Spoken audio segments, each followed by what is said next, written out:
Welcome to Sikhcast, brought to you by Sikh Research Institute, illuminating every path.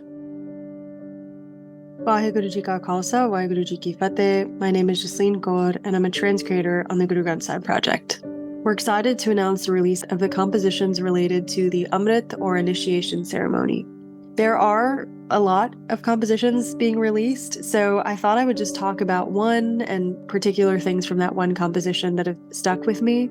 So the one I'd like to talk about is a composition that's actually taken from Sidh Ghost, or Guru Nanak Sahib's conversation with the Siddhs. I think something to know about this before I kind of get into what stuck with me is that it's written in the musical mode of Ramkali, so it's used to evoke these feelings of like triumph regardless of circumstance, an understanding between kind of two wise people in dialogue with one another that like there's great pain, but also through great effort, one can triumph over that pain, and that's what makes that triumph so much sweeter. And in this particular composition, the Siddhs ask Guru Nanak Sahib 5 questions. By which method have you transformed your life? With whom have you attached your mind? By which method have you removed hope and desire? By which method have you found ceaseless light? And how can one chew iron without teeth? This composition is made up of Guru Nanak Sahib's responses to the Siddhs.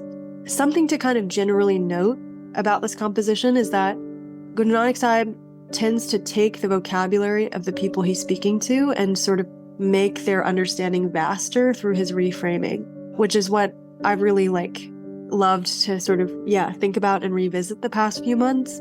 So there's a couple of things that I wanted to talk about. The second question that the Siddhs ask is, with whom have you attached your mind? And Guru Nanak Sahib says, connecting my consciousness with the unstruck Shabad, with the word sound, the wisdom, I have attached this mind to the all-pervading Ik Onkar. So Guru Nanak Sahib is explaining that he's immersed himself in this unstruck sound, in the Shabad, in the wisdom, and through this immersion, he's been able to connect his mind to the one. And the reason why this is so interesting to me is because the yogis, their sort of discipline and practice is about attempting to empty themselves and foster sort of silence and space within. And in order to help them do that, they actually do use sound. They use one instrument that plays this one single note that is struck and kind of continually produced with great effort. And that's also kind of part of their discipline and practice. And so the Guru is taking that idea and subverting it when he speaks of not emptying his mind, but drenching his mind in something. And what is he drenching it in? Not a single audible played note that is played with great effort, but in this unstruck sound, in the music of the spiritual sphere that plays without anybody having to sort of strike it, without any effort. And it is a sound that can't be heard by the ears. It can only be experienced. And it is this musical manifestation of spiritual bliss. So you have that kind of juxtaposition that's happening and sort of active sort of making understandings vaster through his explanation of what he's doing and what he's involved in. And the other thing that I think I've really been thinking about in this particular composition is the last couple of questions where the Siddhs say, by which method have you found ceaseless light? And the Guru says, through the wisdom, I've found ceaseless light. And basically explains that by becoming wisdom-oriented, one can experience the ceaselessly pervading light of Ik Onkar. This is an experience of constant presence, and it can only happen through the wisdom. And so, we translate and transcreate wisdom from the original word guru, right? So even these Siddhs have their own worldly gurus. They have mentors that they follow. They have, schools of thought that they are party to, and they take that mentorship of the physical guru in their pursuit, in their spiritual journeys. And Guru Nanak Sahib is saying, well, my guru is the wisdom. And this wisdom is not of a particular yogic practice or ritual or discipline. And when one can become wisdom-oriented, it means that one's words, thoughts, and actions are guided by and chiseled by the wisdom. And I think I'm trying to sort of relate this still to our Amrit ceremonies, and I think something that's really important, if I can sort of speak more generally about the compositions as a whole, is that we are told time and again by the Guru that this Amrit is not a physical Amrit. This immortalizing nectar is not a physical thing that we are drinking. It is Nam. And that Nam exists within all of us. And the question is actually whether or not we're bringing it out of ourselves, like cultivating it within and allowing it to do the things that Guru Nanak Sahib is talking about, right? Allowing it to change our words and thoughts and actions, allowing it to redirect us so that we are guided by the wisdom, chiseled by the wisdom.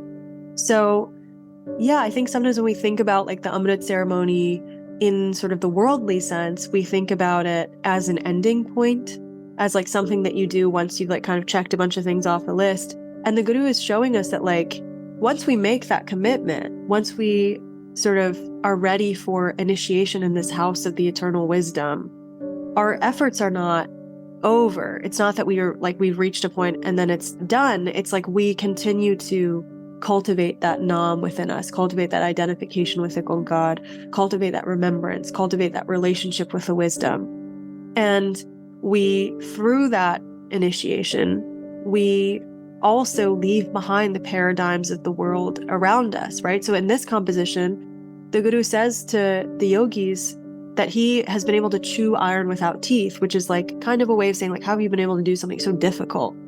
His answer is like, he is not part of this paradigm of like the three qualities of Maya or attachment to the material and to relationships. And that's so important because the Siddhs exist within that paradigm of like Rajo, Sato, and Tamo, these qualities of Maya that kind of are part of a larger sort of system that dictates like what you eat when and like what you put in your body, what you do, like all these things that create rules that are utterly like fear-based. And the Guru says like, I've been able to do such a difficult thing by transcending even that paradigm that binds us in some way.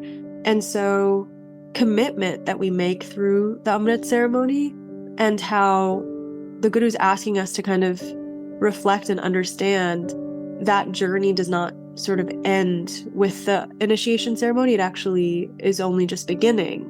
And that the Amrit that we cultivate within us is Nam. It's remembrance, it's identification, it's how we continue to live in relationship with the One and with the eternal wisdom, and how we continue to behave in a way that is different from the way that we behaved before we started to walk these paths. So yeah, I hope you spent some time with these compositions. I know that they're pretty long, but they're worth sort of taking your time with and reflecting on.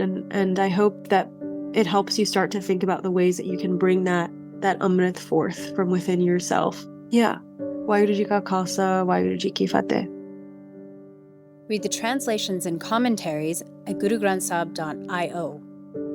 You were listening to Sikhcast by Sikh Research Institute, illuminating every path.